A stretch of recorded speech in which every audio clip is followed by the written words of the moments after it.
నెల్లూరులో సాంబార్ ఇడ్లీలో బొద్దింక కనిపించడం కలకలం సృష్టించింది. స్థానిక మురళీకృష్ణ హోటల్కు సాయి అనే వ్యక్తి తన కుమారుడితో టిఫిన్ కోసం వెళ్లాడు.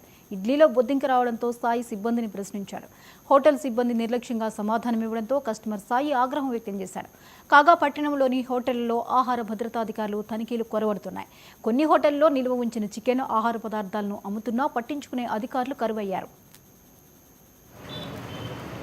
మార్నింగ్ అరౌండ్ 9:30కి బ్రేక్ఫాస్ట్కి వచ్చామండి ఇక్కడికి. ఇక్కడ రాగానే so idli sambar and deep pesarattu upma order ఇచ్చాను.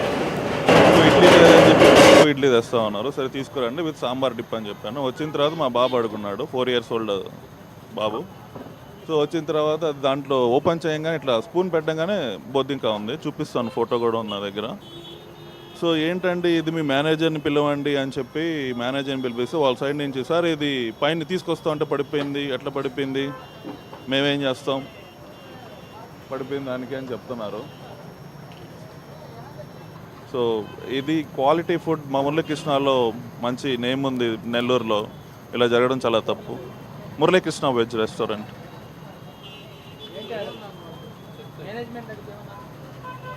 తీసుకొస్తా ఉంటే పడిపోయింది, సాంబార్లో కాదు పైనుంచి పడింది, ఇక్కడ సాంబార్లో వచ్చింది కాదు, ఇది కరెక్ట్ కాదు కదా. సాంబార్లో పైనుంచి అలా పడుతుంది, పైనుంచి ఏమన్నా పైన అంటే వాళ్ళు క్లీనినెస్ మెయింటైన్ చేయట్లేదా? లేదండి, మార్నింగ్ నాకు ఎవరు కంప్లైంట్ చేయాలో తెలియదు. సో మా ఫ్రెండ్ 10th వార్డ్ కార్పొరేటర్ ప్రేమకి ఫోన్ చేశాను. సో వాళ్ళు చెప్పారు, వాళ్ళు నెంబర్ ఇచ్చారు ఫుడ్ ఇన్స్పెక్టర్ గారిది. వాళ్ళు నీట్గా రెస్పాండ్ అయ్యారు. వాళ్ళు రెస్పాండ్ అయిన తర్వాత కంప్లైంట్ ఇచ్చాను, వెర్బల్ కంప్లైంట్ ఇచ్చాను, రిటర్న్ కంప్లైంట్ ఇవ్వలేదు.